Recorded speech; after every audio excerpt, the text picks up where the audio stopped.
أن سيدنا ونبينا ومولانا محمدا صلى الله عليه وسلم عبده ورسوله إن الله وملائكته يصلون على النبي يا أيها الذين آمنوا صلوا عليه وسلموا تسليما اللهم صل على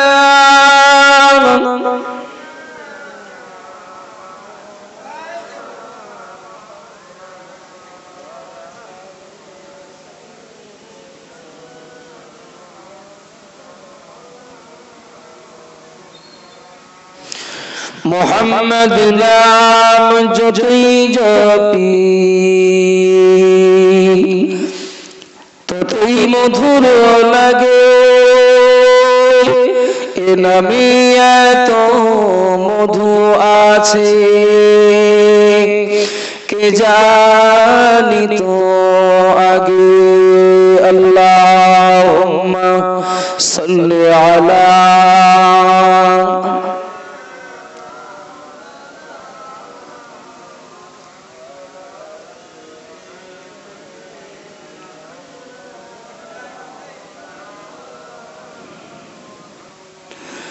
अम्मा बाद अऊज़ु बिल्लाहि मिनश शैतानिर रजीम बिस्मिल्लाहिर रहमानिर रहीम इन्नमा यख्शल्लाह मिन इबादिहिल उलमा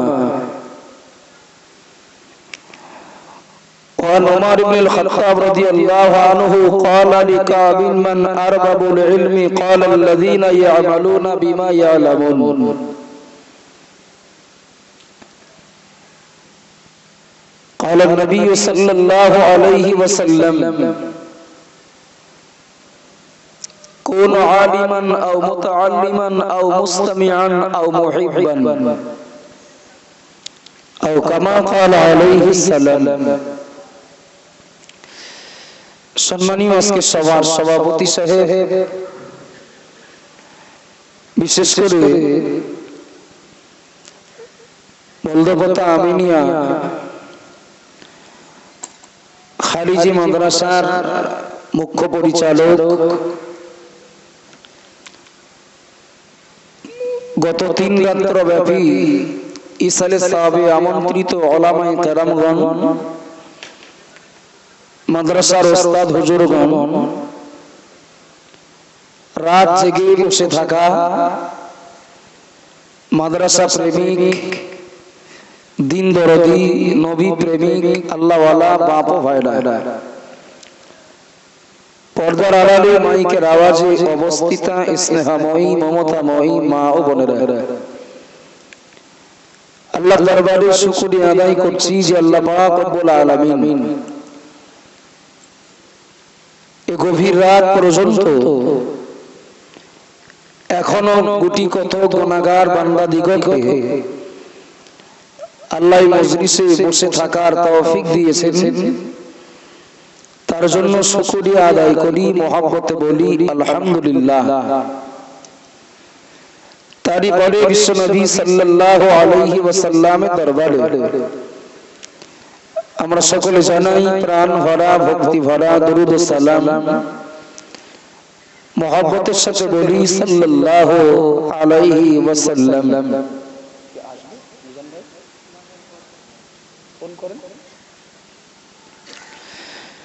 সন্ধ্যার পর থেকে আমার পূর্ব মুহূর্ত পর্যন্ত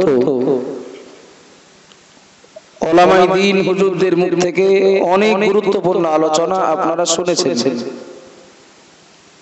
আমি শেষ মুহূর্তে অল্প সময়ের জন্য কিছু কথা আলোচনা করতে আপনাদের সম্মুখে উপস্থিত হয়েছি তেলাওয়াতকৃত আয়াত এবং হাদিসকে সামনে রেখে কিছু গুরুত্বপূর্ণ কথা আপনাদের কাছে তুলে ধরার নিয়ত করছি। আল্লাহ বলার তৌফিক দেন, বলুন আমিন। কোরআন শরীফের ভিতরে মহান আল্লাহ পাক রব্বুল আলামিন বলেন, নিশ্চয়ই যারা আলেম সম্প্রদায় তারা আমাকে সবথেকে বেশি ভয় করে। ঘোষণাটা আল্লাহ। এই দুনিয়ার সর্বস্তরের মানুষদের ভিতর থেকে যারা আলেম বলে গণ্য, আল্লাহ বলেছেন ওরা আমাকে বেশি ভয় করে। আমি এ ব্যাপারে বিস্তার বর্ণনায় না যে, আমি সংক্ষেপে যেটা প্রয়োজন সেটা বলছি। বাবু, আলেম নামটা বা এই শব্দটা আমাদের কাছে খুবই পরিচিত এবং অত্যন্ত একটা সম্মান সূচক শব্দ। কিন্তু হযরত ওমর রাদিয়াল্লাহু তাআলা আনহু মদিনার একজন বিশিষ্ট আলেমদের ভিতরে বা বড় আলেমদের ভিতরে একজন অন্যতম হযরত কাব রাদিয়াল্লাহু আনহু। হযরত ওমর কাবকে একদিন জিজ্ঞাসা করলেন, মান আরবাবুল ইলমি, ওগো কাব, তুমি কি জানো আলেম কাকে বলে? হযরত কাব রাদিয়াল্লাহু আনহু জবাব দিলেন এতটুকুই, কাল্লাযীনা ইয়ামালুনা বিমা ইয়ালামুন, আলেম ওই ব্যক্তি যে তার জ্ঞান অনুযায়ী আমল করে। একটু বলেন সুবহানাল্লাহ, একটু মহব্বত করে বলেন না সুবহানাল্লাহ। আলেম কোন ব্যক্তি? এটা আমাদের নিজেদের ধারণা করা, নিজেদের কল্পনা করা, মন গড়া কথা নয়। মদিনার একজন বড় আলেম ফারুক আযম হযরত ওমর রাদিয়াল্লাহু আনহুর প্রশ্নের জবাবে বলছেন, ক্বালাল্লাযীনা ইয়ামালুনা বিমা ইয়ালামুন, আলেম ওই ব্যক্তি যে ব্যক্তি তার জ্ঞান অনুযায়ী আমল করে, তথা সে জানে যতটা, জানার উপরে আমল করে, সে সবথেকে বড় আলেম। বাবু, কাব রাদিয়াল্লাহু আনহু তিনি নবী পাকের একজন সাহাবা। তার এই প্রশ্নের জবাব এটাই প্রমাণ দিচ্ছে কোরআন এবং হাদিসের অগাধ পাণ্ডিত্য থাকলেই সেই মানুষটাকে কাবের কথা অনুযায়ী আলেম বলে তিনি গণ্য হবেন না। বরং কাব রাদিয়াল্লাহু আনহুর প্রশ্নের জবাব অনুযায়ী এটাই প্রমাণ হয়, যিনি যতটা জানেন তার উপরে আমল করেন তিনি হলেন, তথা জানার উপরে আমল করা মানুষটাই হলেন আল্লাহর কাছে আলেম বলে গণ্য। চলুন আরেকটু এগিয়ে যাই। বিশ্ববিখ্যাত একজন বুজুর্গ, একজন আল্লাহর ওলি, নাম তার হযরত শাকিক বলখী রাহমাতুল্লাহ আলাইহি। তার অনেক শিষ্য ছিল, অনেক ছাত্র ছিল। ওই ছাত্রদের ভিতরে একজন বিশিষ্ট ছাত্র বা বিশিষ্ট একজন শিষ্য, নাম তার হযরত হাতেম রাহমাতুল্লাহ আলাইহি। খুব মনোযোগ দিয়ে শুনতে হবে। আমি বলেছি নিজস্ব কথা নয়, ফারুক আযম হযরত ওমর রাদিয়াল্লাহু আনহুর প্রশ্নের জবাবে কাব রাদিয়াল্লাহু আনহু বলেছেন, জানার উপরে আমল করে যে তাকেই বলে আলেম। দৃষ্টান্ত স্বরূপ বা বিষয়টা বোঝাতে আমি হযরত শাকিক বলখী রাহমাতুল্লাহ আলাইহির ছাত্র হাতেম রাহমাতুল্লাহ আলাইহির প্রসঙ্গটাকে নিয়ে আসছি। আমাদের অত্যন্ত সহজ হবে বা সুবিধা হবে বিষয়টা বুঝতে। হাতেম রাহমাতুল্লাহ আলাইহিকে ওস্তাদ একদিন জিজ্ঞাসা করছেন, তুমি আমার কাছে কতদিন আসো, কত বছর আসো? বললেন, হুজুর আমি আপনার কাছে 30 বছর আসি। কত বছর বললেন? 30 বছর। হাতেম রাহমাতুল্লাহ আলাইহি রয়েছেন তার পীর বা তার ওস্তাদ, শকীক বলখী রহমাতুল্লাহ আলাইহির কাছে পীর সাহেব জিজ্ঞাসা করছেন, বাবা 30 বছর তুমি যে আমার কাছে আসো, তুমি আমার কাছ থেকে 30 বছরে কতটা জ্ঞান নিয়েছো, বা 30 বছরে তুমি কতটা ইলম অর্জন করতে পেরেছো বলো। হাতেম রহমাতুল্লাহ আলাইহি বলছেন, হুজুর 30 বছর আপনার সহবতে থেকে আমি মাত্র 8টি জ্ঞান অর্জন করেছি, মাত্র 8টি শিক্ষা আমি পেয়েছি। শকীক বলখী রহমাতুল্লাহ আলাইহি বললেন, ইন্না লিল্লাহি ওয়া ইন্না ইলাইহি রাজিউন।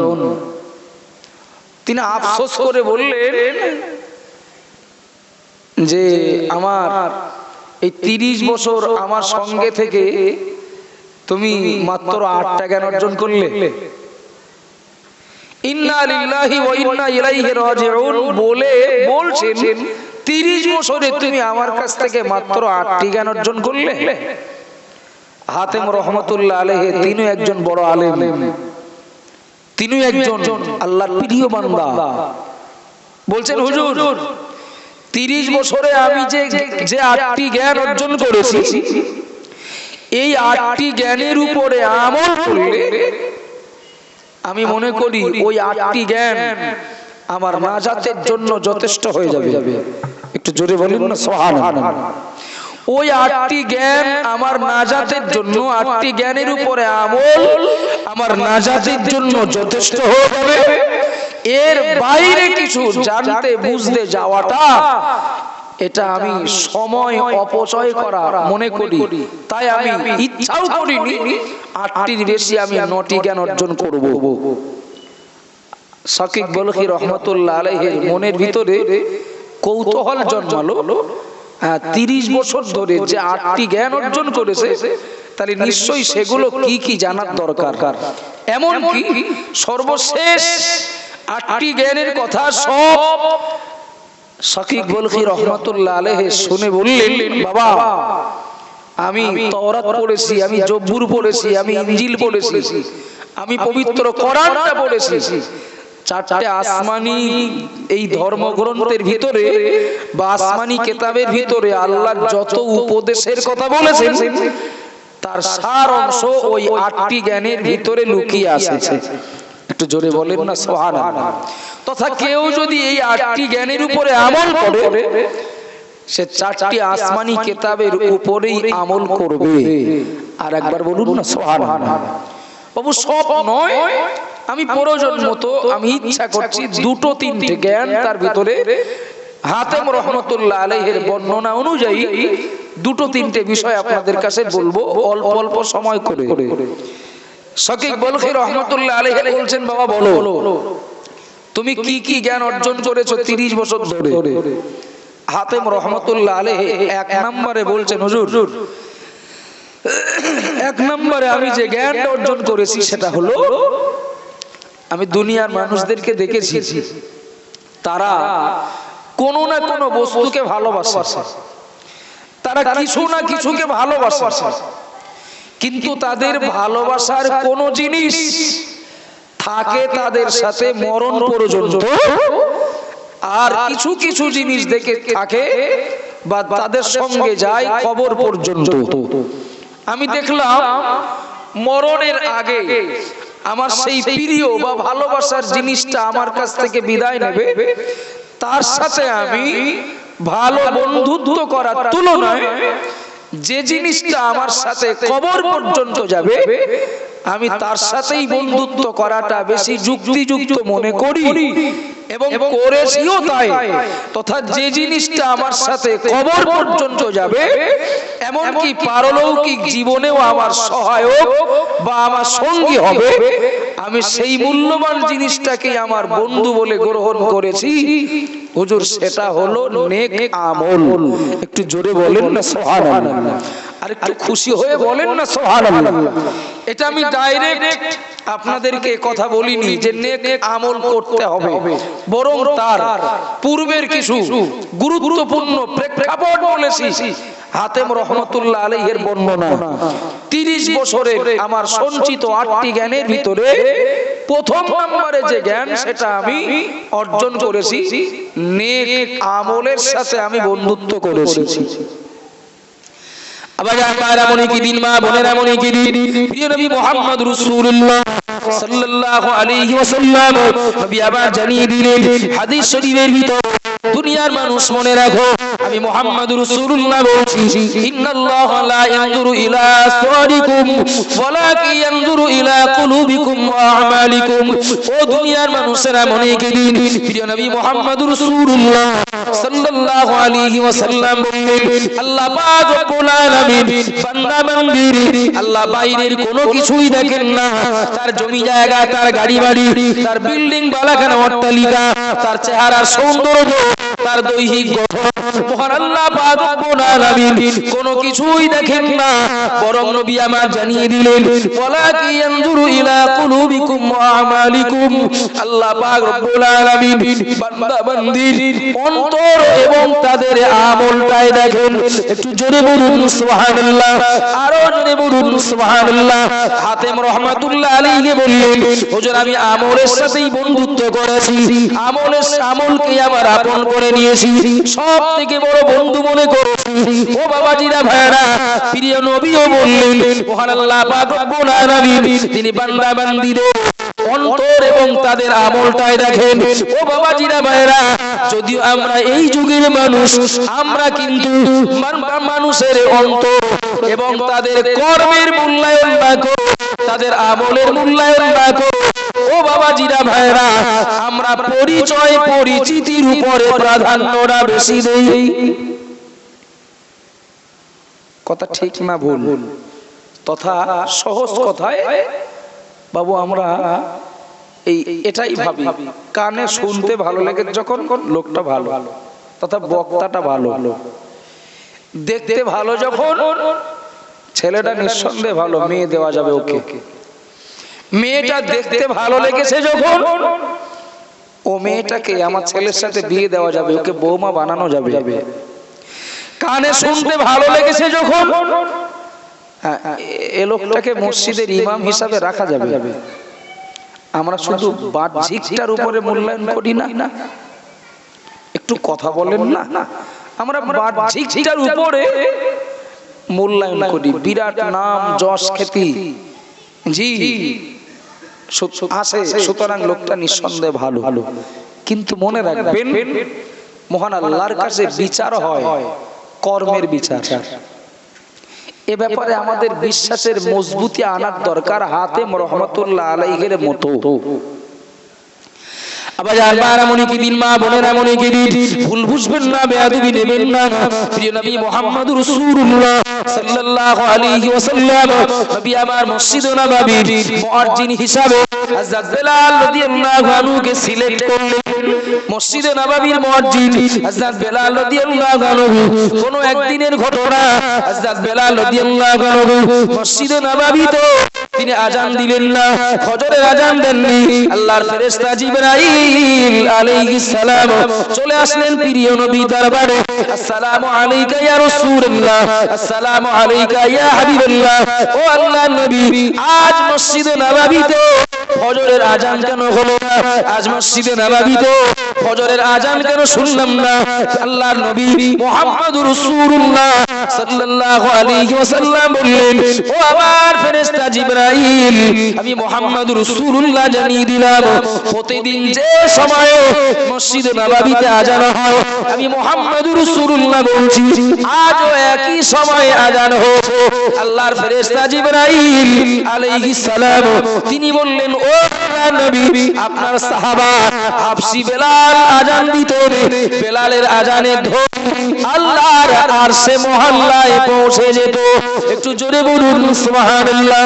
বেলালের আজানের ধ্বনি, মসজিদে নববীর আজানের ধ্বনি আমি জিবরাইল আমিও শুনতে পেতাম। ও আল্লাহর নবী, আজ মসজিদে নববীর আজান শুনতে না পাওয়ার জন্য আপনার কাছে খবর নিতে এসেছি, কারণ জানতে এসেছি।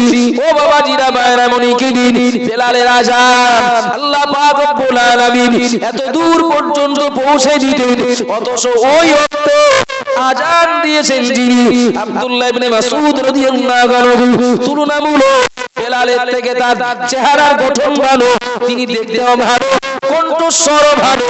অথচ মনে রেখে দিন আল্লাহ পাক রব্বুল আলামিন আব্দুল্লাহ ইবনে মাসউদের তুলনায় বেলাল রাদিয়াল্লাহু আনহু আজানের ধ্বনি আরো অনেক দূর পর্যন্ত পৌঁছে দিতেন।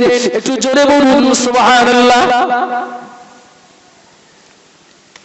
বেলাল একদিকে হাফসি, আজও যারা হাফসি বাবু বিশেষ করে খবরটা ভালো দিতে পারবেন যারা হাজী সাহেব, ওদের দেখলে জিজ্ঞাসা করতে হয় না কোন দেশের লোক, চেহারা দেখলে আন্দাজ করা যায়। বেলাল রাদিয়াল্লাহু আনহু একদিকে হাফসি, আবার গায়ের রংটা ছিল কালো, আবার হযরত বেলাল রাদিয়াল্লাহু আনহুর কণ্ঠস্বর মিষ্টি মধুর ছিল না,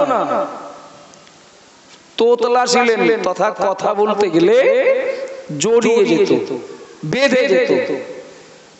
আবার তিনি উমাইয়ার বাড়ির একজন গোলাম, কেবলমাত্র কর্মের জন্য, ভালো আমলের জন্য মহান আল্লাহ পাক রব্বুল আলামিনের কাছে বাহ্যিক তার দৈহিক গঠনে এতটা মাইনাস পয়েন্ট থাকলেও কর্ম তাকে আল্লাহর অনেক নিকটবর্তী করে দিয়েছিল। একটু জোরে বলুন না সুবহানাল্লাহ, আর একটু খুশি হয়ে বলেন না সুবহানাল্লাহ।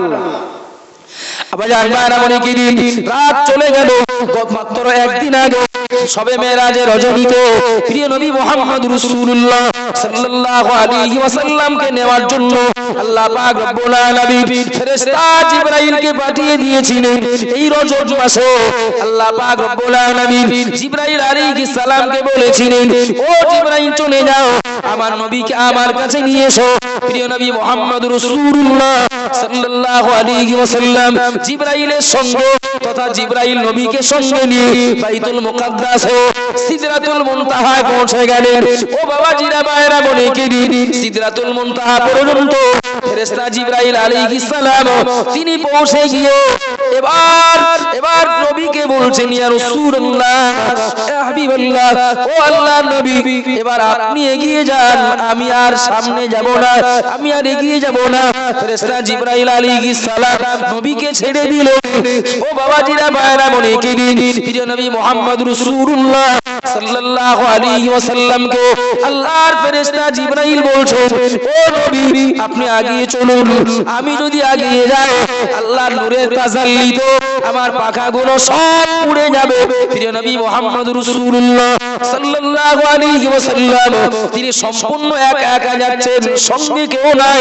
নবী আমার যেতে যেতে যেতে যেতে হঠাৎ করে একটা পথ চলতি আওয়াজ প্রিয় নবী কানে শুনতে পেলেন। প্রিয় নবীর কানে চলে আসলো একটা পদধ্বনি, কেউ পাশ দিয়ে হেঁটে গেল তার পায়ের শব্দটা যেমন শুনতে পাওয়া যায়, ওই রূপ পায়ের আওয়াজ আল্লাহ নবী শুনতে পেলেন এবং তিনি খুঁজতে লাগলেন এই পদধ্বনিটা কার হতে পারে।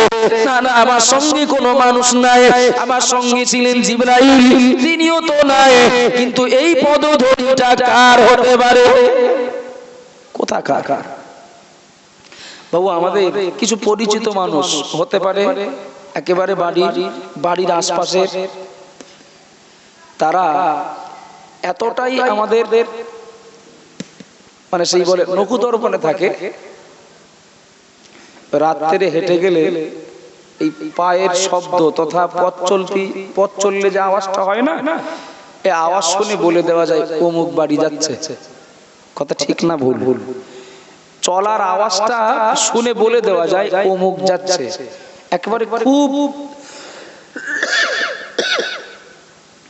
জানা চেনা লোক হলে এটা হয়, বলে দেওয়া যায়। আবার জানবারা মনে কি দিন, মা বোনেরা মনে কি দিন, প্রিয় নবী মুহাম্মদ রাসূলুল্লাহ সাল্লাল্লাহু আলাইহি ওয়াসাল্লাম ওই পথ চলতে আওয়াজটা কার হতে পারে নবী ভাবছিলেন। এমন সময় নবী শিওর হলেন এই পথ চলতে আওয়াজটা আমার সাহাবা হযরত বেলাল রাদিয়াল্লাহু আনহু। একটু জোরে বলবেন না, একটু মহব্বত করে বলেন না সুবহানাল্লাহ। এই পথ চলতি আওয়াজটা, এই পদধ্বনিটা আমার সাহাবা হযরত বেলাল রাদিয়াল্লাহু আনহু। বেলাল রয়েছেন মক্কায় আর নবী রয়েছেন সিদরাতুল মুনতাহা পার করে, অথচ বেলাল রাদিয়াল্লাহু আনহুর পদধ্বনি প্রিয় নবী মুহাম্মদ রাসূলুল্লাহ তিনি শুনতে পাচ্ছেন, আল্লাহ নবীকে শুনিয়েছেন। আর একবার বলুন না সুবহানাল্লাহ। আবার জানা মনে কি দিন, মা বোনেরা মনে কি দিন, প্রিয় নবী মুহাম্মদ রাসূলুল্লাহ সাল্লাল্লাহু আলাইহি ওয়াসাল্লাম তিনি আল্লাহর সঙ্গে দিদার করলেন, জান্নাত জাহান্নাম ভ্রমণ করলেন, এক কথায় মেরাজ সম্পন্ন হয়ে গেল। প্রিয় নবী মুহাম্মদ রাসূলুল্লাহ আল্লাহর সঙ্গে দিদার করে জান্নাত জাহান্নাম ভ্রমণ করে তিনি যখন আবার দুনিয়ার জমিনে চলে আসলেন, আবার যখন মক্কায় চলে আসলেন, নবী আমার হযরত বেলাল রাদিয়াল্লাহু আনহুকে প্রিয় নবী জিজ্ঞাসা করলেন, ও আমার সাহাবা বেলাল, ও আমার সাহাবা বেলাল, আমি মুহাম্মদ রাসূলুল্লাহ সাল্লাল্লাহু আলাইহি ওয়াসাল্লাম আমি তোমার পদধ্বনি শুনতে পেলাম সিদরাতুল মুনতাহা অতিক্রম করে। ও বেলাল, ও গো বেলাল, বলো কি এমন ভালো কাজ, কি এমন আল্লাহ খুশির কাজ তোমার ভিতরে রয়েছে? হযরত বেলাল রাদিয়াল্লাহু আনহু জবাব দিয়ে দিলেন, ইয়া রাসূলুল্লাহ, ইয়া হাবিবাল্লাহ, ও আল্লাহর নবী, আমি বেলাল চেষ্টা করি সর্বক্ষণের জন্য পাক পবিত্র হালাতে থাকতে। একটু জোরে বলুন সুবহানাল্লাহ, আরো জোরে বলুন সুবহানাল্লাহ। আমি বেলাল চেষ্টা করি সর্বক্ষণের জন্য পাক পবিত্র হালাতে রাখতে। ও বাবাজিরা ভাইরা, এবার আমি আপনাদেরকে জিজ্ঞাসা করি, একটু দয়া করে বলবেন, আল্লাহর কোন একজন বান্দা 1 লক্ষ টাকা দামের একটা মোটরসাইকেলে চড়ে গলায় 30,000 টাকা দামের একটা সোনার চেন খাটি আর 5,000 টাকার পোশাক পরে বুট জুতো পরে যদি আপনার আমার সামনে এসে সাইকেলটা নিয়ে যদি দাঁড়িয়ে যায়, ও বাবাজিরা ভাইরা মনে কি দিন, আর একজন গরিব মানুষ একটা পুরনো লুঙ্গি পরে একটা পুরনো পাঞ্জাবি গায়ে দিয়ে 20 টাকা দামের একটা টুপি মাথায় দিয়ে লোকটা যদি মোটরসাইকেল বাবুর পাশে দাঁড়িয়ে যায়, ও বাবাজিরা ভাইরা, মোটরসাইকেল বাবু তিনি অপবিত্র, তথা তার দেহ পাক নয়, তিনি অপবিত্র।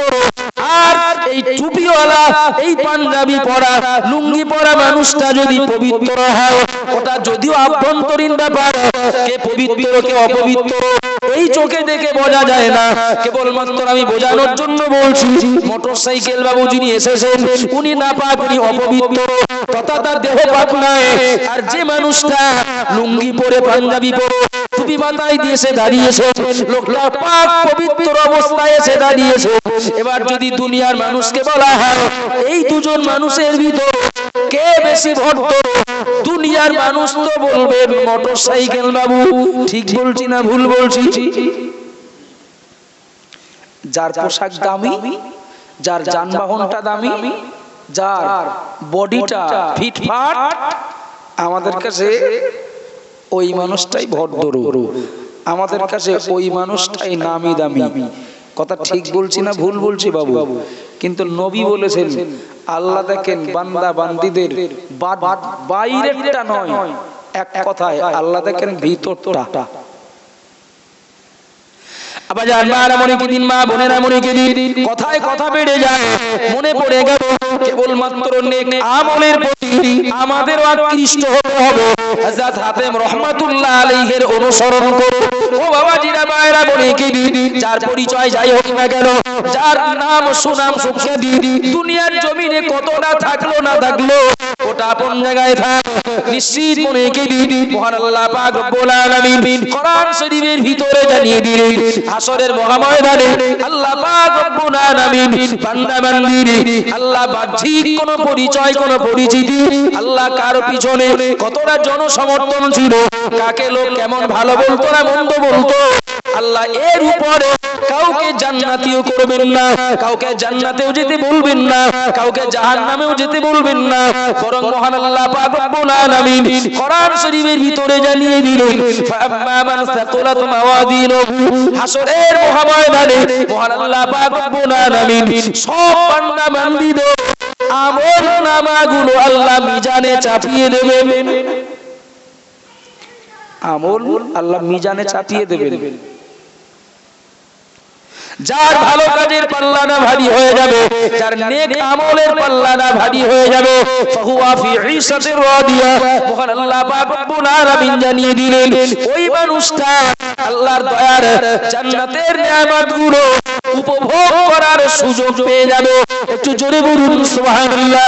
হতে পারে লোকটা দুনিয়ায় লাঞ্ছিত অপমানিত, হতে পারে দুনিয়ায় মানুষটা গরিব অসহায়, হতে পারে দুনিয়ায় ওই মানুষটা মূল্যহীন, কিন্তু মনে রেখে দিন মহান আল্লাহর কাছে কে মূল্যবান আর কে মূল্যহীন আল্লাহ বিচার করবেন তো আমলের উপরে।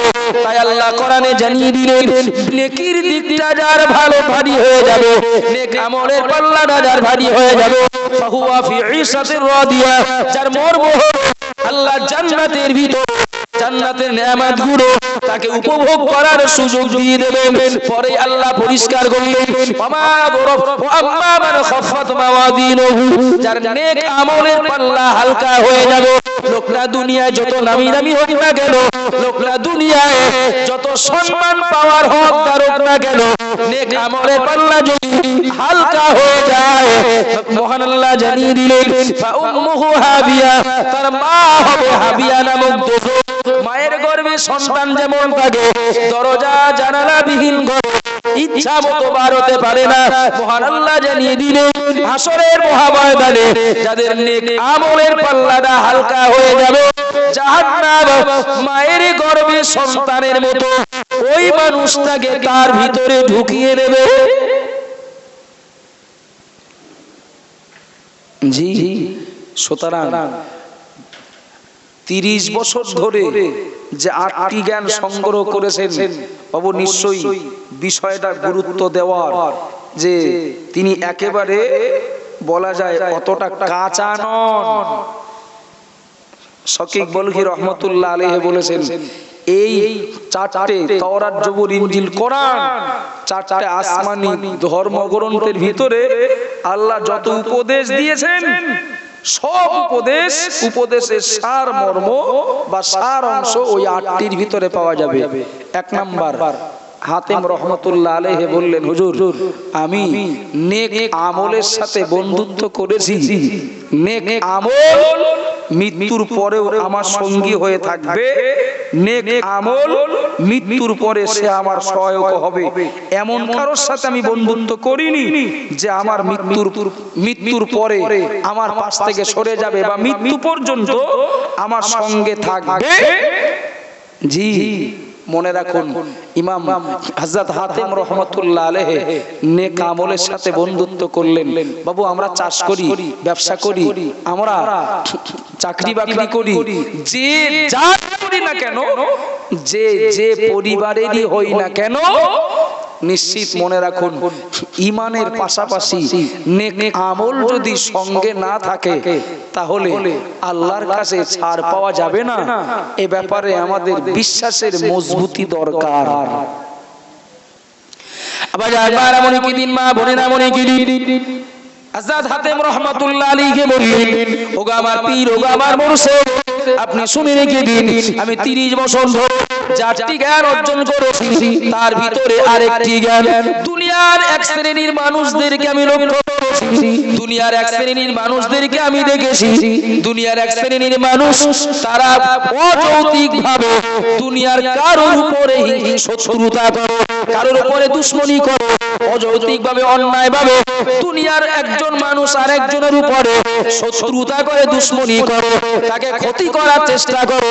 কিন্তু না না না, আমি যখন আল্লাহর কোরআন খুলে দেখতে পেলাম মহান আল্লাহ পাক রব্বুল আলামিন কোরআন শরীফের ভিতরে জানিয়ে দিলেন ইন্না শাইতানা আদুউল ফাত্তাখিজু আদুওয়া, মহান আল্লাহ কোরআনে জানিয়ে দিলেন ও দুনিয়ার মানুষেরা মনে রাখো আমি আল্লাহ পাক রব্বুল আলামিন জানিয়ে দিলাম শয়তান তোমাদের প্রকাশ্য শত্রু এবং তাকে তোমরা শত্রুই মনে করো।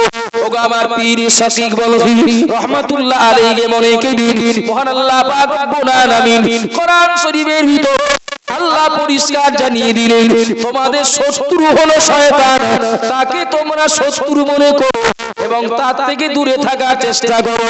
ওই আয়াতটা যেদিন আমার চোখে পড়লো, ওই আয়াতটা যেদিন আমি পড়েছি, ওই দিন থেকে দুনিয়ার মানুষের স্রোতে গা ভাসিয়ে না দিয়ে তথা দুনিয়ার কোন মানুষকে হিংসার মানুষ, হিংসার বশবর্তী হয়ে কারো প্রতি শত্রুতা না করে কেবলমাত্র আমি ইবলিসকে শত্রু মনে করি, তার থেকে বাঁচার চেষ্টা করেছি। 8টি জ্ঞানের ভিতরে তার একটি জ্ঞান হয় না দুনিয়াতে। এ ও শত্রু, ও শত্রু, তথা মানুষ মানুষের শত্রু হয় না? হয় না? একটু কথা বলেন না বাবু। কখনো যুক্তিসঙ্গত কারণে হয়, কখনো অযৌক্তিক কারণে হয়, কখনো হিংসার কারণে হয়। হয় না? হাতেম রহমতুল্লাহ আলাইহি বললেন, আমি কোরআনে যখন দেখলাম আল্লাহ বলেছেন শয়তান তোমাদের প্রকাশ্য শত্রু, সেই দিন আল্লাহর ওই ঘোষণা অনুযায়ী আমি শয়তানকেই প্রকৃত শত্রু বলে বিশ্বাস করে তার থেকে বাঁচার চেষ্টা করেছি, তথা দুনিয়ার মানুষকে আমি আর শত্রু বলে ভাবিনি, বা দুনিয়ার মানুষের স্বার্থে গা ভাসিয়ে দিয়ে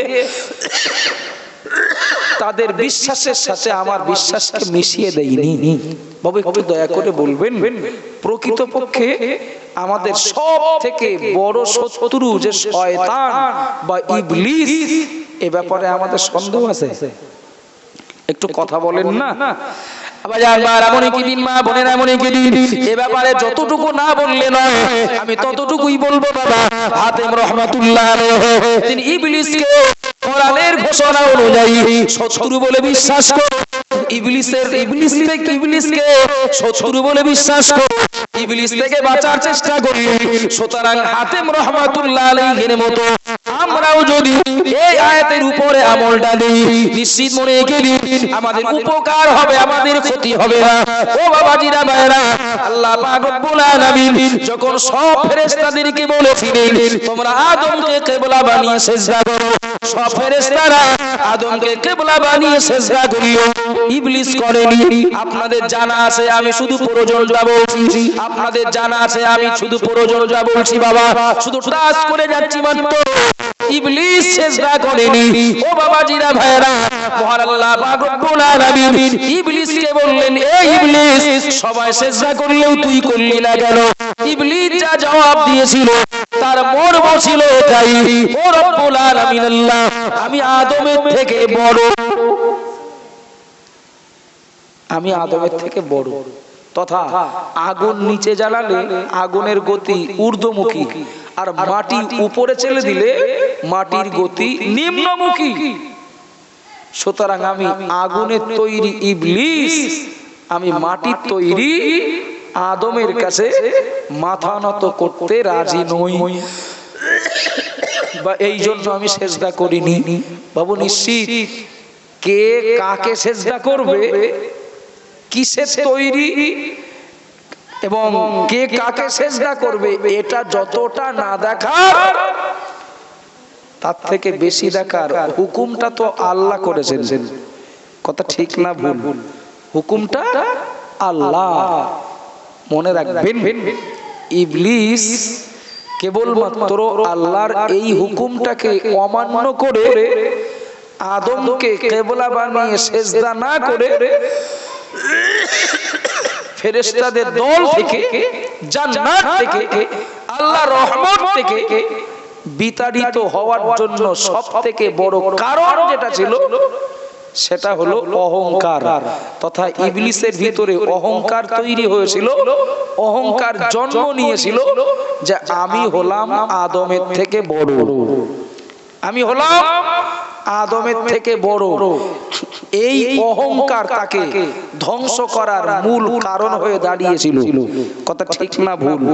চলুন, যখন ইবলিস আল্লাহর এই হুকুমকে অমান্য করে নিজের অহংকার ভাব প্রকাশ করে যখন আল্লাহর কাছে সে তার চরিত্র তুলে ধরল, মহান আল্লাহ পাক রব্বুল আলামিন ফেরেশতাদের দল থেকে আর জান্নাত থেকে, আল্লাহর রহমত থেকে ইবলিসকে যখন আল্লাহ বিতাড়িত করলেন, ইবলিস আল্লাহর কাছে কয়েকটা দাবি করে। ইবলিস আল্লাহর কাছে কয়েকটা দাবি করে, ও রব্বুল আলামিন আল্লাহ, আমি আপনার একটা হুকুম অমান্য করার জন্য আল্লাহ আমি ধ্বংস হয়েছি, আল্লাহ আমি ফেরেশতাদের দল থেকে বিতাড়িত হয়েছি, আল্লাহ জান্নাত থেকে বঞ্চিত হয়েছি। তবে আল্লাহ ৮০,০০০ বছর ধরে আমি আপনার ইবাদত বندگی করেছি। ও রব্বুল আলামিন আল্লাহ ৮০,০০০ বছর ইবাদত বندگির বিনিময়ে আমি আপনার কাছে কয়েকটা দাবি করব, একটু খেয়াল করে শুনতে হবে বাবা। ইবলিস আল্লাহর কাছে দাবি করলো, ও রব্বুল আলামিন আল্লাহ আমার এক নাম্বার দাবি, আমাকে কিয়ামত পর্যন্ত আয়ু দিতে হবে।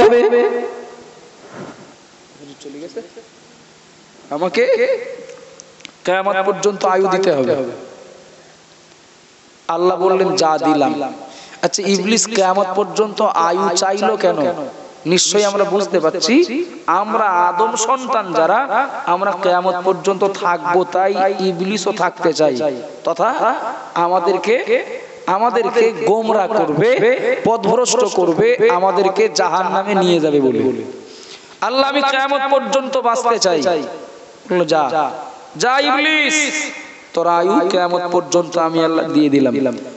আবার জানবার মনে কি দিন ইবলিস আবার দাবি করলো, ও রব্বুল আলামিন আল্লাহ আমাকে আদমের সমপরিমাণ বাচ্চা দিতে হবে। তথা আদমের যা বাচ্চা দেবেন, আদমের যা সন্তান দেবেন, আল্লাহ আমার একা ততটা বাচ্চা দিতে হবে। কারণ কি? কারণ আর কিচ্ছু নয়, প্রত্যেক আদম সন্তানের পিছনে আমি একটা করে গোয়েন্দা লাগাবো।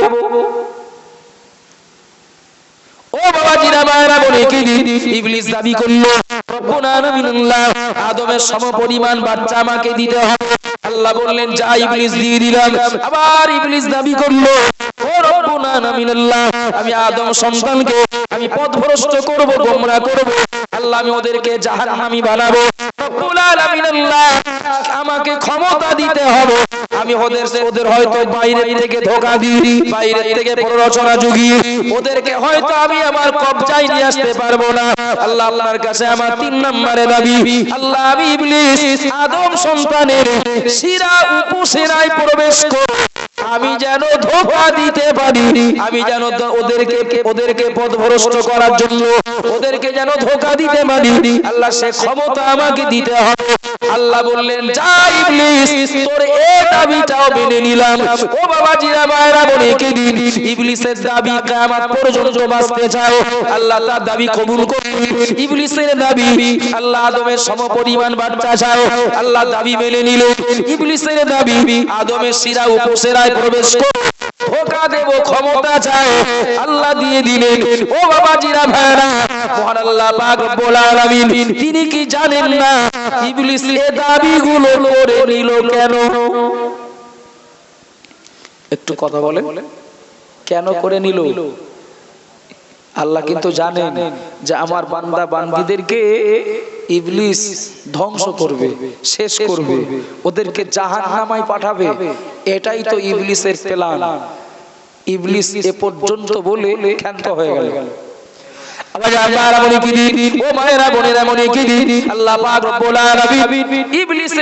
ইবলিসের উদ্দেশ্যে আল্লাহ শুনিয়ে দিলেন, এই ইবলিস আমি আল্লাহ পাক তোকে এটাও শুনিয়ে দিলাম, শুনে রেখো তুই আমার কাছ থেকে যে দাবিগুলো করে নিলি, এই দাবিগুলো করলি তো এই জন্য আমার বান্দা বান্দীদেরকে পাপের সাগরে হাবুডুবু খাওয়াবি, ওদের দ্বারা অন্যায় কাজ করাবি, ওদের দ্বারা জাহান্নামায় যাওয়ার কাজ করাবি। এই ইবলিস আমি আল্লাহ তোকে জানিয়ে দিলাম আমার বান্দা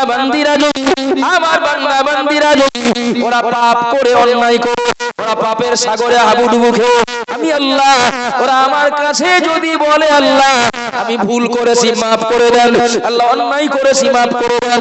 ও বাবাজিরা মায়েরা বলে কে দিন মহান আল্লাহ ইবলিসকে জানিয়ে দিলেন, এই ইবলিস আমার বান্দা বান্দি যারা তোর ধোঁকায় পড়ে যদি অন্যায় করে আমার কাছে ক্ষমা চায় আমি আল্লাহ ওদের গুনাহ ক্ষমা করে দেব।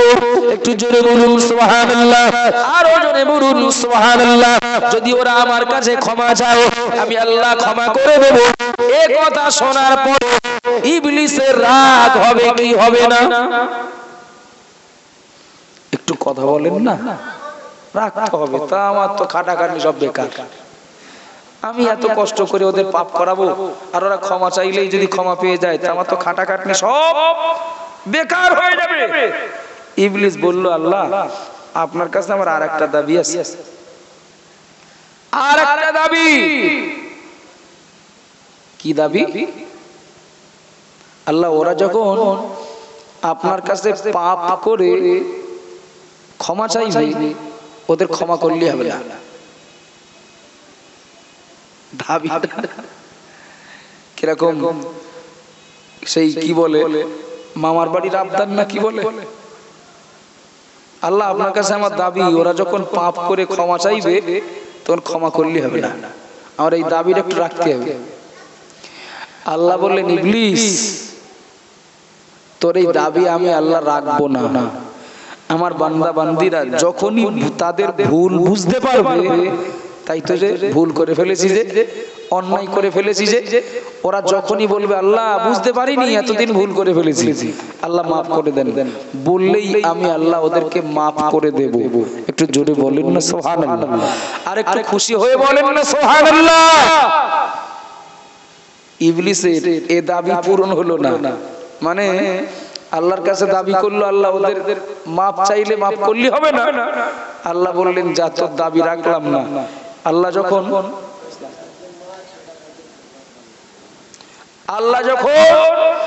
বান্দা বান্দীদের ক্ষমা করে দেওয়ার কথা বললেন, ইবলিসের জেদ তখন বাড়লো। তাই তো যে এই খাটাখাটনি সব তো বেকার হয়ে যাবে। ওরা যদি বলে ভুল হয়ে গেছে, আল্লাহর কাছে তো মাপ পেয়ে যাবে, তাহলে আমার তো খাটাখাটনি সব বেকার। আমিও দেখে নেব, আমিও চেষ্টা চালিয়ে যাব মাপ যাতে ওরা না চায়। কত বোঝা যাচ্ছে বাপ? মাপ চাইলে তো মাপ পেয়ে যাবে, মাপ না চাইলে তো পাবে না। সুতরাং আমিও ওদের পিছনে লেগে থাকবো, ওদের দ্বারাই ভুল করাবো, ভুল কথা বলাবো, ওদের দ্বারাই ভুল কাজ করাবো, কিন্তু ভুল স্বীকার যাতে না করে আমি সেই ব্যবস্থা করব। আপনি বলবেন, বাবু এই ইবলিসের এই ঘোলে পড়ে থাকা মানুষ সমাজে ভুরি ভুরি আছে না নেই? একটু কথা বলেন না। যারা ভুলের সাগরে, পাপের সাগরে হাবুডুবু খেয়েও নিজের ভুল বুঝতে পারে না, নিজের অন্যায় বুঝতে পারে না। কত মানুষ রয়েছেন চার দোকানে ঠ্যাঙের উপরে ঠ্যাং তুলে দিয়ে বলেন, এই নামাজ পড়ি না তাই কি রে, আমার মন ঠিক আছে। বল না, বলেন, কথা বলেন না। নামাজ পড়ি না তাই কি, রমজান মাসে রোজা রাখি না তাই কি, শরিয়তের বিধান মানি না তাই কি রে, আমার মন ঠিক আছে। বরং অমুক লোকটা নামাজ পড়ে, ও লোকের মন ঠিক নেই। অমুক লোকটা নামাজ পড়ে কপালে কর পরিয়ে ফেলেছে, অমুক লোকটা রমজান মাসে 1 মাস রোজা রাখে, আর কত আমল ইবাদত করে, কিন্তু লোকটার মন ঠিক নেই। ইবলিস বলে ভালো রকম পাম দেছে। কথা ঠিক না ভুল? তুই জীবনে যেন ভুল স্বীকার করিস নে, করলি বলো আমার লস হয়ে যাবে, আমার খাটাখাটনি বলো সব বেকার হয়ে যাবে। তবে মনে রাখতে হবে বাবু, নবী আদম আলাইহিস সালাম তিনি আল্লাহর হুকুম, আল্লাহর একটা হুকুম অমান্য করে ফেলেছিলেন। ইবলিসও আল্লাহর একটা হুকুম অমান্য করলো, কিন্তু পার্থক্য নবী আদম আলাইহিস সালাম তিনি আল্লাহর হুকুম অমান্য করার পরে আল্লাহর কাছে ক্ষমা চেয়েছিলেন, আল্লাহ ভুল হয়েছে ক্ষমা করে দেন। কথা ঠিক না? ঠিক না ভুল? ইবলিসও আল্লাহর হুকুম অমান্য করে ভুল করলো, অন্যায় করলো, কিন্তু ইবলিস মাথা নত করেনি, ইবলিস ভুল স্বীকার করেনি। আবার যারা মনে কি দিন মা বোনেরা মনে কি দিন প্রিয় নবী মুহাম্মদ রাসূলুল্লাহ সাল্লাল্লাহু আলাইহি ওয়াসাল্লাম নবী আবার জানিয়ে দিলেন, কুল্লু বনি আদম খাতাউন খায়রুল খাতাইন তাওয়াবুন, আও কামা ক্বালা আলাইহিস সালাম। দুনিয়ার মানুষ মনে রাখো, আমি মুহাম্মদ রাসূলুল্লাহ বলছি, তোমরা সকল আদম সন্তান সন্ততি, तमाम দুনিয়ার সকল আদম সন্তান সন্ততি দ্বারা পাপী, অপরাধী। ও খায়রুল খাতাইন তাওয়াবুন, পাপীদের ভিতর, অপরাধীদের ভিতর আল্লাহর কাছে তারাই প্রিয়, আল্লাহর কাছে তারাই মর্যাদা প্রাপ্ত। ও খায়রুল খাতাইন তাওয়াবুন, আল্লাহর কাছে তারাই ভালো যারা অপরাধ করার পরে তওবা করে দেয়। ও বাবাজিরা ভাইরা বলে কি দিন একটা কথা পরিষ্কার, একটা কথা পরিষ্কার, ইবলিসও ভুল করলো, কিন্তু ভুল করে ভুল স্বীকার করেনি, বরং করেছে, বেশ করেছে। এর উপরে জেদ ধরেছিল। নবী আদম আলাইহিস সালাম তিনি আল্লাহর হুকুম অমান্য করে ফেলেছিলেন, কিন্তু মনে কি দিন আদম আলাইহিস সালাম মান সম্মান যাবে ও চিন্তা না করে বরং তিনি ভুল করার কারণে ওই পদস্খলনের জন্য আল্লাহর কাছে ভুল স্বীকার করেছিলেন। ও বাবাজিরা ভাইরা, যারা আদম আলাইহিস সালামের উত্তরসূরি তারাও ভুল করে, তবে ভুল করে ক্ষমা চাইবে আল্লাহর কাছে। আর যারা ইবলিসের উত্তরসূরি ওরা ভুল করবে ফের জেদ ধরবে। কথা ঠিক না ভুল? ভুল করবে ফের বলবে করেছি, বেশ করেছি, বলেছি, ঠিক করেছি। বরং ওরা ওদের জায়গায় প্রতিষ্ঠিত থাকবে। ভুল স্বীকার করলে যে মান সম্মান যায়, ভুল স্বীকার করলে যে মানহানি হয়, জি মনে রাখুন। পরিষ্কার হাতেম রহমতুল্লাহ আলাইহি বললেন, আমি দুনিয়ার মানুষের স্রোতে গা ভাসিয়ে দেইনি। আল্লাহ যখন বলেছেন ইবলিস তোমাদের শত্রু, আমি ওই আয়াতটার উপরে আমল দেওয়ার চেষ্টা করেছি। ইবলিসকে শত্রু বলে বিশ্বাস করে তার থেকে বাঁচার চেষ্টা করেছি। একটু জোরে বলুন না সুবহানাল্লাহ। আবার যারা উনি কি দিন হাতেম রহমাতুল্লাহ আলাইহি সাকিকে বলখি রহমাতুল্লাহ আলাইহি জিজ্ঞাসা করলেন, ওগো আমার শিষ্য, বলো আর কি জ্ঞান অর্জন করেছো? 30 বছর ধরে 8টি জ্ঞান অর্জন করলে, দুটো বললে আর কি আছে বলো? হাতেম রহমাতুল্লাহ আলাইহি বললেন, ওগো আমার পীর, ওগো আমার মুর্শিদ, মনে কি দিন আমি দুনিয়ার জমিনে লক্ষ্য করে দেখেছি কত মানুষ গর্ব করে, কত মানুষ অহংকার করে, কত মানুষ আত্মগরিমায় ভেটে পড়ে। কেউ বলে আমার বংশ দামি বংশ, কেউ বলে আমার সম্পদ বেশি, কেউ বলে আমার পিছনে লোকবল জনবল ধনবল বেশি, কেউ বংশের জন্য, কেউ বা টাকা পয়সার জন্য, কেউ জনসমর্থনের জন্য গর্ব করে বুক ফুলিয়ে বেড়ায়। আমি হলাম সব থেকে বড় সম্মানের পাত্র, আমি সব থেকে বড় মর্যাদার পাত্র। ও বাবাজিরা ভাইরা, হাতেম রহমাতুল্লাহ আলাইহি বললেন, দুনিয়ার অধিকাংশ মানুষ তারা এটা ভাবে, তারা এটা মনে করে, কিন্তু আমি কোরআন শরীফটা যখন খুললাম, আমি কোরআনের ভিতরে দেখতে পেলাম মহান আল্লাহ পাক রব্বুল আলামিন পবিত্র কোরআনের ভিতরে জানিয়ে দিলেন, ইন্না আকরামাকুম ইনদাল্লাহি আতকাকুম। মহান আল্লাহ কোরআনে জানিয়ে দিলেন, না না না, তোমাদের ভিতরে যার টাকা বেশি সে বেশি সম্মানিত, তোমাদের ভিতরে যার জমি জায়গা, যার পিছনে লোকবল জনবল বেশি, সেই মানুষটা সবথেকে বড় সম্মানিত। আমি আল্লাহ পাক রব্বুল আলামিন জানিয়ে দিলাম, তোমাদের ভিতরে সবথেকে বেশি সম্মানিত, সবথেকে বড় সম্মানিত সেই ব্যক্তি যে ব্যক্তি সর্বাধিক পরহেজগার। একটু জোরে বলুন সুবহানাল্লাহ। তথা যে যত বেশি পরহেজ করে আল্লাহর কাছে তার সম্মান তত বেড়ে যায়। একটু জোরে বলুন সুবহানাল্লাহ, আরো জোরে বলুন সুবহানাল্লাহ।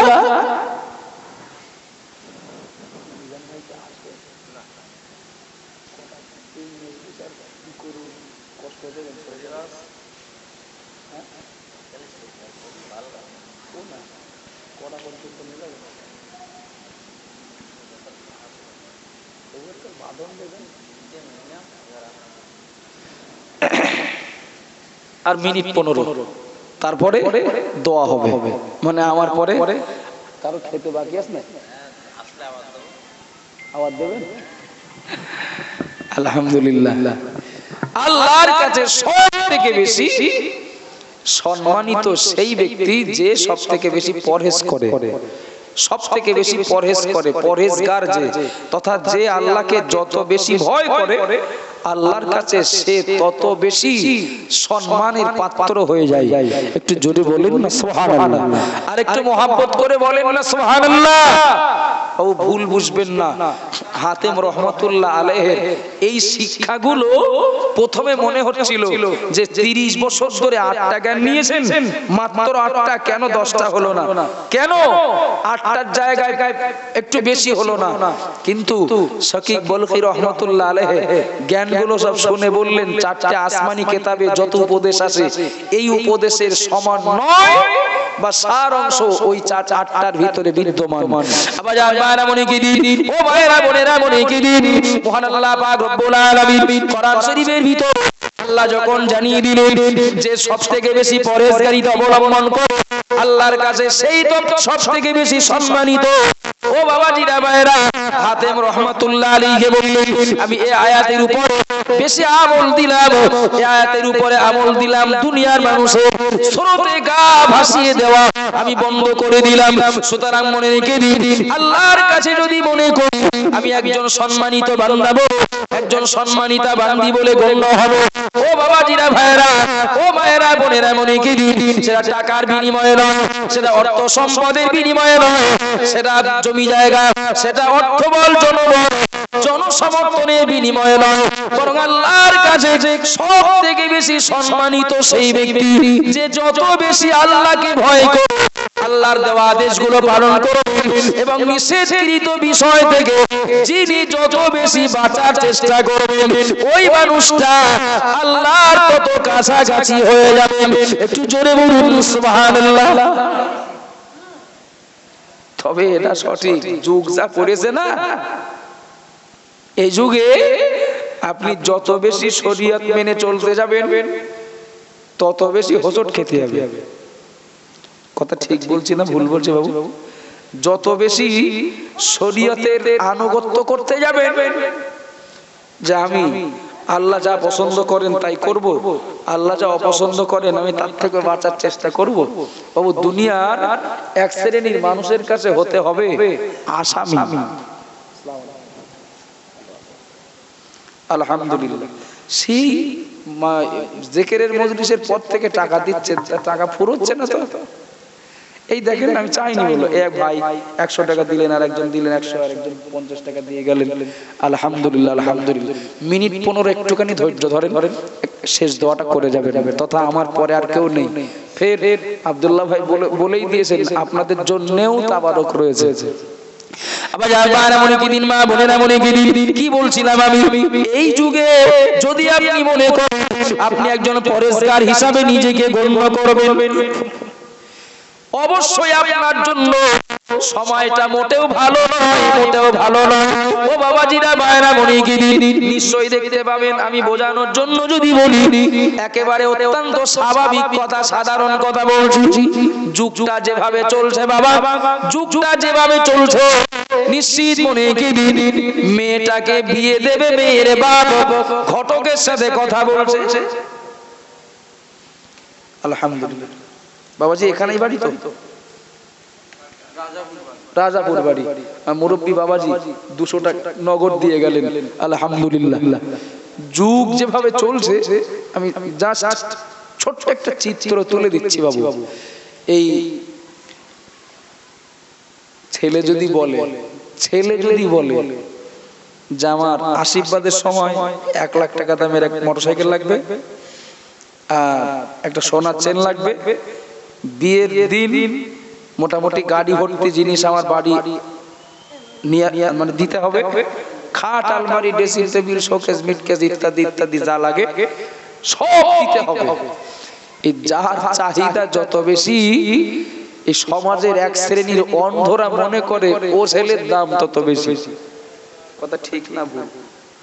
আমার কথায় আপনাকে জোর করে সমর্থন দিতে বলছি না, আপনি বাস্তবটা বলেন। যার চাহিদা যত বেশি ভাবে, এক শ্রেণী মানুষ ভাবে সত্যি জিনিসের দরুন বিরাট দামি জিনিস। আবার ছেলের বাপ যদি, কোন ছেলের বাপ যদি মনে করে না না না, আল্লাহ পাক রব্বুল আলামিন আমার খাওয়া পড়া মাখা ডাক্তার কবিরাজ সহ দৈনন্দিনের প্রয়োজন মহান আল্লাহ আমাকে যথেষ্ট ভালোভাবে মিটিয়ে দিচ্ছে, না মহান আল্লাহ আমাকে একটা পুত্র সন্তান দান করেছে, ওই পুত্র সন্তানটাকে আমি বিবাহ দেব সম্পূর্ণ ইসলাম ও শরীয়তের বিধান মেনে, আল্লাহ অসন্তুষ্ট হবেন, প্রিয় নবী অসন্তুষ্ট হবে না, না এমন কাজ করব না। ও বাবাজিরা, ভাইরা, ছেলের বাপ ঘটকের সাথে কথা বললেন, আমার ছেলেটাকে বিয়ে দেব, আমার ছেলেটার জন্য আমি কিছুই চাই না, তবে নামাজি ভালো ধার্মিকা একটা মেয়ে চাই, একটা ভালো পাত্রী চাই। ও বাবাজিরা, ভাইরা, মনে কে দিন মেয়ের ছেলের বাপ যদি বলো আমি আমার ছেলেটাকে দিয়ে দেব, তবে আমার কোনো দাবি দেওয়া নেই, আমার কোনো পণের কোনো চাহিদা নেই। ও বাবাজিরা, ভাইরা, মনে কে দিন এ ছেলেটার কপালে ভালো মেয়ে জোটা কষ্টকর আছে। ব্যতিক্রম থাকতে পারে, জানা চেনা পরিচিত নিজেদের ভিতরে, ওটা এক জিনিস, কিন্তু অটোমেটিক বলে একটা সন্দেহ এসে যাবে যুগ যা চলছে তাতে করে কিছু নেবে না মানে কোন সমস্যা আছে? ভুল বলছি নাকি? ছেলের বাপ চেয়েছেন ওই হারাম কাজটা করব না, ওই হারামি কাজে জড়াবো না, তাই তিনি নিয়াত করে নিয়েছেন আমি পুরো নিঃশর্তে আমি আমার ছেলেটাকে বিয়ে দেব, তবে ভালো একটা ধার্মিকা বৌমা আমার চাহিদা। মেয়ের বাপ অটোমেটিক ভেবে নেবে যে কোনো সমস্যা আছে, কারণ মেয়ে ভূমিষ্ঠ হলেই তার নামে তো টাকা ফিস করে রেখে দেওয়ার জন্য 50,000 টাকা ফিস করেছিলেন, 7 বছর 8 বছর গেলে 1 লাখ হয়েছে, ফের 1 লাখ টাকা আবার ফিস করেছেন, 2 লাখ টাকা তো রেডি দেওয়ার জন্য তো বসে রয়েছে। এখন মেয়ের বাপের টার্গেট পণ দেওয়া হারাম, আর সুদের টাকায় পণ দেব, হারাম টাকা হারামে দেব। এ যখনই চাচ্ছে না তখন ভেবে নাই এ কোনো ব্যাপার ট্যাপার আছে। আবার জানবার এমন কি দিন শুধু ছেলের বিয়ের কথা বলবো কেন বাবা, সমাজ যেভাবে চলছে, যুগ যেভাবে চলছে বাবা, নিশ্চিত মনে কি দিন এই জামানায় কে কত বড় আলেম, কে কত বড় বক্তা ওজন করা হয় টাকার উপরে। ঠিক বলছি না ভুল বলছি বাবা? টাকার উপরে ওজন করা হয়। যার রেট যত বেশি, যার ভিজিট যত বেশি, তার জনপ্রিয়তা তত বেশি, যার ভিজিট যত বেশি তার সম্মান তত বেশি, যার ভিজিট যত বেশি তার আদর আপ্যায়ন তার কদর তত বেশি। ও বাবা জিনা মায়েরা, ও মায়েরা বোনেরা, মনে কি দিন ফুরফুরা শরীফের পীর মুজাদ্দিদুজ জামান আল হাজরাত দাদা হুজুর পীর কিবলা রাহমাতুল্লাহ আলাইহি ওসিয়াত নামার ভিতর উল্লেখ করেছে আলেমের এলেম পীরের বীরত্ব যেন খয়রাত পাওয়ার উদ্দেশ্যে না হয়। কেউ যদি মনে করে আমি দাদা হুজুর পীর কিবলার সিলসিলার একজন গোলাম হিসাবে, একজন খাদেম হিসাবে আমি দ্বীন প্রচার করব, সমাজের মানুষের কাছে কোরআন হাদিসের বার্তা পৌঁছে দেব, আমি জোর জুলুম করব, এমনকি ইশারা ইঙ্গিত করব, আমি কারো কাছ থেকে হাদিয়া নজরানা নেব না, কারো কাছ থেকে জোর করে টাকা আদায় করব না। ও বাবা জিরা মায়েরা মনে দিন কেউ যদি মনে করে দাদা হুজুর পীর কেবলা রাহমাতুল্লাহ আলাইহির ওসিয়াত নামার ওই ওসিয়াতটাকে বাস্তব জীবনে আমল দেব, তথা আমি কোন জলসা কমিটির কাছে আমি একটু জোর করে টাকা চাইও না, কত দিলে বলবো না, কম হয়ে গেছে তাও বলবো না। ও বাবা জিরা মায়েরা মনে দিন, আর বর্তমান সমাজ যেটা চলছে নিশ্চিত মনে দিন অধিকাংশ জলসা কমিটি আগে বক্তার ডেট খালি আছে কিনা জিজ্ঞাসা করে, পরেই জিজ্ঞাসা করে আপনার ভিজিট কত। কথা ঠিক না ভুল? বেশিরভাগ আমার মনে পড়ে একটা কথা, এই 95টা কই মাছ একটা হাড়িতে দেব, আর তার ভিতরে 5টা যদি চ্যাং মাছ দেওয়া হয় তা খুব ভালো হবে বলে মনে হচ্ছে। চ্যাং মাছগুলোর একটু কথা বলে 95টা কই মাছ যে হাড়িতে, ওই হাড়িতে 5টা চ্যাং মাছ ছেড়ে দেবে। বাঁচবে বলে মনে হচ্ছে? বাঁচবে বলে মনে হচ্ছে? চ্যাং মাছ কটা? ঘা গুতো খেয়ে খেয়ে মরবে। সমাজে তো কই মাছের সংখ্যা বেশি। আবার আপনারা মনে কি দিন সভা কমিটি জিজ্ঞাসা করে আপনার ভিজিট কত, কোন বক্তাকে জিজ্ঞাসা করলো, যদি বলে দেয় দেখো কত, ও কি জিজ্ঞাসা করতে হয় নাকি? 2018 সালে ছিল 18,000 টাকা, 2019 সালে ছিল 19,000 টাকা, 20 সালে 20,000, এটা তো চলছে 21 সাল, বেকার জিজ্ঞাসা করছো কেন? সত্যি একটা কি যাতাই হুজুর। ও বাবা জিরা মায়েরা মনে গেলি, ও মায়েরা বোনেরা মনে গেলি, কেউ চোখ বুজিয়ে বলে দেয় 25,000, 30,000 টাকা, 50,000 টাকা। সমাজের এক শ্রেণীর মানুষ মনে করে এত টাকা ভিজিট মানে নিশ্চয়ই ভালো বক্তা, নিশ্চয়ই বক্তারা কত বড়, নিশ্চয়ই বক্তারা বিরাট দামি দামি। ও বাবা জিরা মায়েরা মনে গেলি, এখন এই সমাজটাই তো বর্তমানে চলছে। এই সমাজের মাটিতে যদি কোন আলেম, কোন মাওলানা সিলসিলার দাদা হুজুর পীর কেবলা রাহমাতুল্লাহ আলাইহির ওই ওসিয়াত নামার উপরে আমল দিতে গিয়ে এবং নিজেদের আপনার আদর্শ বজায় রাখতে গিয়ে একটা ন্যায় নীতির জায়গায় প্রতিষ্ঠিত রাখতে গিয়ে যদি বলেন বাবা না না আমি তো চুক্তি করে যাই না, আমার নির্দিষ্ট কোনো বাজেট নেই, আমি ধার্য করে যাই না, ও বাবা জিরা মায়েরা বলে গেলি আমাদের মতো খুচরো বক্তাদের কাছে কত প্রমাণ রয়েছে, সব কমপ্লিট। কবে দাওয়াত খালি আসে কিনা জিজ্ঞাসা করো, ফের হবে কিনা টাইম, সব কমপ্লিট লেখা হয়ে যায়, শেষে বেঁধে যায় টাকা নিয়ে কত দিতে হবে। যখনই বলি না নির্দিষ্ট কোনো বাজেট নেই বা চুক্তি করে যাই না, ফোন কেটে দেয়, এই বলে আলোচনা করে পরে জানাবো। মেয়ে দেখতে এসে এখন মিষ্টি খাওয়া নাস্তা পানি সব কমপ্লিট, যাওয়ার সময় বলে যাচ্ছে ওই ফোনে জানিয়ে দেবো। তার মানে কি হবে বলে মনে হচ্ছে? একটু কথা বলে না হওয়ার সম্ভাবনা বেশি না। কোনো মতেই যখন স্বীকার করলো না, কোন আজকে কোনো মতেই যখন স্বীকার করি না বা করে না যারা, তাদের শেষ পর্যন্ত ওই মেয়ের বাড়ি থেকে বাড়ি যাওয়ার সময় ওই কুটুমগুলো যা বলে যায় তাই বলে ফোন কেটে দেয়। হুজুর ওই পরে আলোচনা করে জানাবানি, নিজেরা আবার বলা বলি করে, এই ভিজিট নেই বলছে, খুব ভালো হবে না, বক্তা খুব ভালো হবে না। খুব ভালো হলে কি আর ভিজিট থাকতো না? খুব ভালো হলে কি আর টাকার বাজেট বলতো না? টাকার কোনো বাজেট নেই মানে ভালো জুতির বক্তা না। এ সমাজের মাটিতে ভালো হয়ে চলাটা বিরাট কষ্ট না? একটু কথা বলেন না। কত মানুষ কত কি বলবে, সব শুনতে হবে, সব হজম করতে হবে। কিন্তু মনে রাখুন, আজকের যুগে নয়, শুধু আজকের যুগে নয়, নিশ্চিত মনে গেদিন ন্যায় ও সত্যের উপরে প্রতিষ্ঠিত থাকতে গিয়ে সব থেকে আল্লাহর কাছে প্রিয়, আল্লাহর সব থেকে কাছের বন্ধু, আল্লাহর পরে যার সম্মান, প্রিয় নবী মুহাম্মদুর রাসূলুল্লাহ সাল্লাল্লাহু আলাইহি ওয়াসাল্লামকে সমালোচিত হতে হয়েছিল। প্রিয় নবী, সাহাবা, তাবেঈন, তাবা তাবেঈন, ইমাম মুসনাগিদ, পেরানে তরিকাত, বুজুর্গানে দ্বীন, সেই সমস্ত আল্লাহর প্রিয় মাহবুব বান্দারা, ও বাবাজিরা, মায়েরা, বোনেরা, তারা ন্যায় ও সত্য আদর্শের উপরে দাঁড়িয়ে থাকার জন্য তারা যেমন সমালোচিত হয়েছিল সমাজের এক শ্রেণীর মানুষের কাছে, সুতরাং এই জামানায় কেউ যদি কোরআন সুন্নাহর মাপকাঠিতে নিজেকে একটা ন্যায় ও সত্যের জায়গায় প্রতিষ্ঠিত রাখতে যাবে, তাকেও সমালোচিত হতে হবে। তা না হলে পূর্বের আল্লাহর প্রিয় বান্দাদের তিনি একজন খাঁটি অনুসারী বলে প্রমাণ হবে কি করে? কথা ঠিক না ভুল? এটা তো স্বাভাবিক। জি হাতেম রহমাতুল্লাহ আলাইহি বলেন, আমি সবথেকে বেশি পরহেজগারিতা অবলম্বন করতে লাগলাম তথা দুনিয়ার মানুষের স্রোতে আমি গা ভাসিয়ে দেইনি।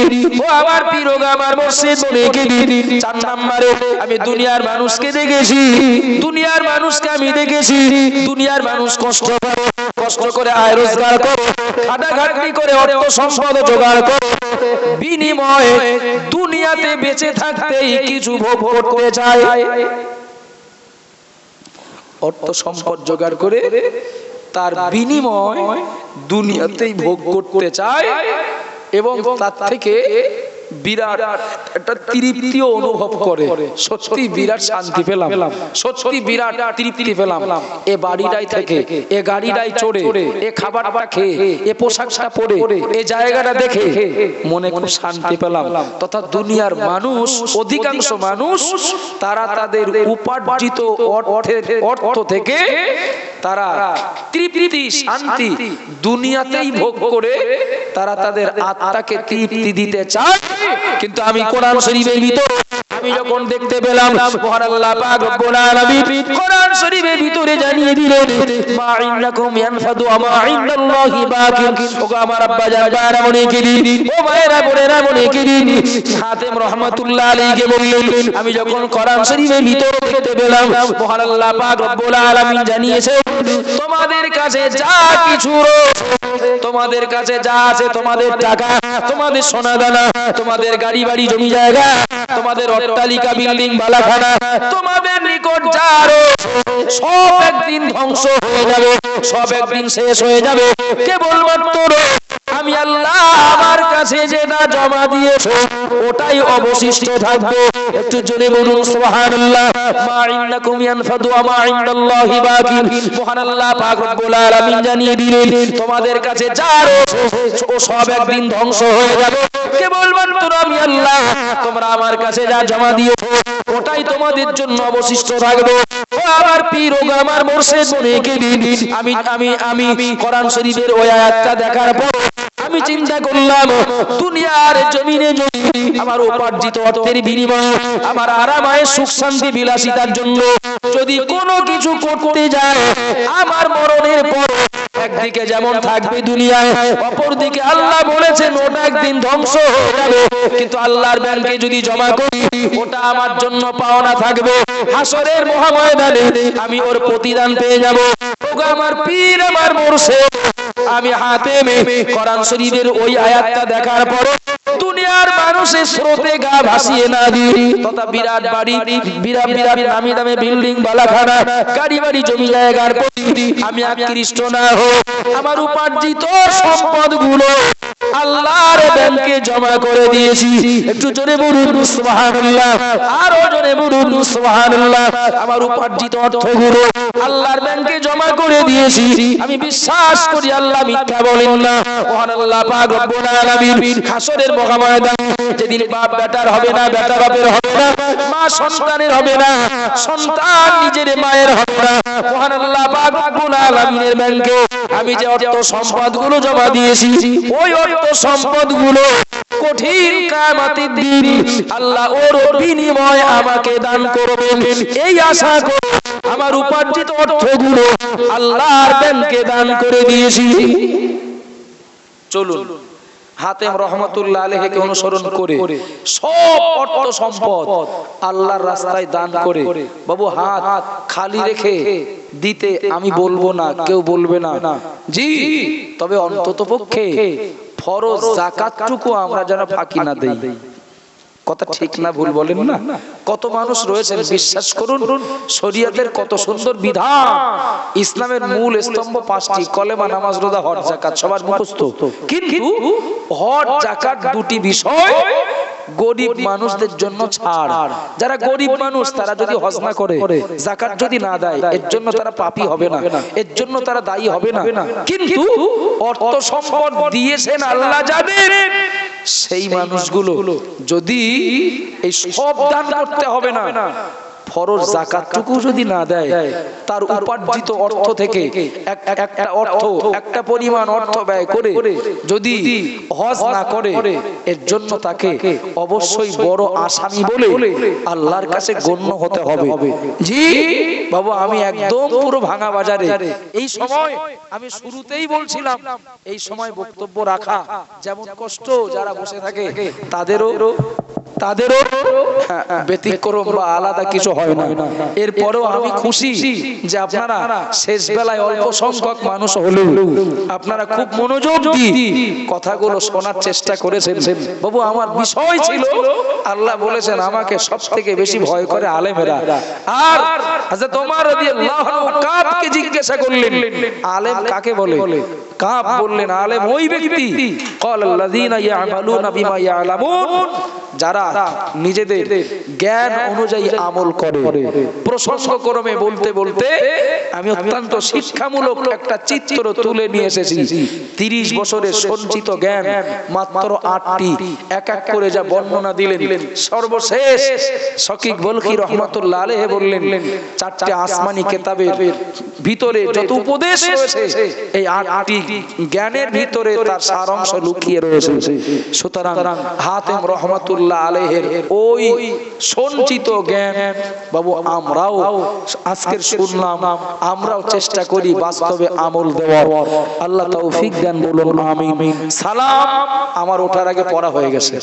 জি ফের আপনি সালাম পড়েন আর নয় দোয়া হবে।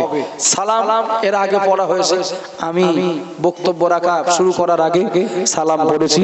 দোয়া হবে শেষ বেশ একটু সূরা ফাতিহা শরীফ, কয়েকবার ইখলাস শরীফ, কয়েকবার দরুদ শরীফ পড়ুন। যে কজন রয়েছেন আপনাদের দোয়া করবেন। মুরব্বি কারো দোয়া করলে ভালো।